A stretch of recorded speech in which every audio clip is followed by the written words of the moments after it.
Hello guys, so today we'll see simple tricks to do the convolution. Convolution is widely used operation in signal processing. So let's see how the linear convolution can be done.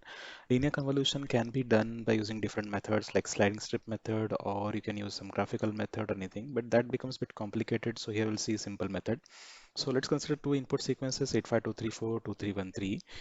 Write this in tabular format and then multiply each element as shown. And finally, we have to draw these lines to do the addition. So here the first element is 16 kept as it is. Next is 24 plus 10 will getting 34. Then 8 plus 15 plus 4 it is 27 and so on. And this is the final sequence. This itself is a output of the linear convolution. This becomes bits fast.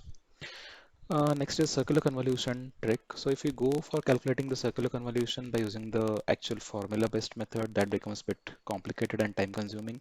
So this is the easier method, I would say. If we use the linear convolution results to calculate the circular convolution, that saves a lot of time.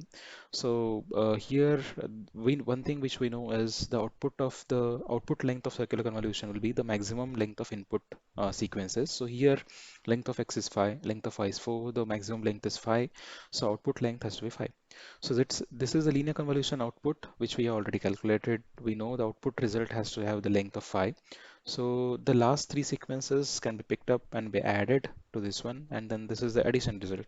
This itself is a circular convolution output. The next is the convolution of two rectangles. So rectangle is widely used signal outs in signal processing. So if you want to do the convolution of these two rectangles which are of equal duration, the output has to be a triangle. What about the limits? The lower limit is added with the lower limit, will be getting -4. Upper limit is added with the upper limit, will be getting 4. Central part will be remaining as it is. One thing should be noted is the convolution meant is the area. The area of this one is 8, area of this one is 8. The multiplication is 64 and then therefore this triangle has to have the area of 64. So based on that, adjust this height to 16. The next is unequal duration rectangles. If I have two unequal duration rectangles, the output has to be a trapezium. But again, what about the limits? Add the lower limit with lower limit will be getting -4. Add the upper limit with upper limit will be getting 2. Add the lower limit with upper limit will be getting -2. Add the upper limit with lower limit will be getting 0. Again, the convolution maintains the area, which is energy in the signal. So area of this one multiplied by area of this one has to be equal to area of this trapezium. Based on that, adjust this height to 2. Thank you.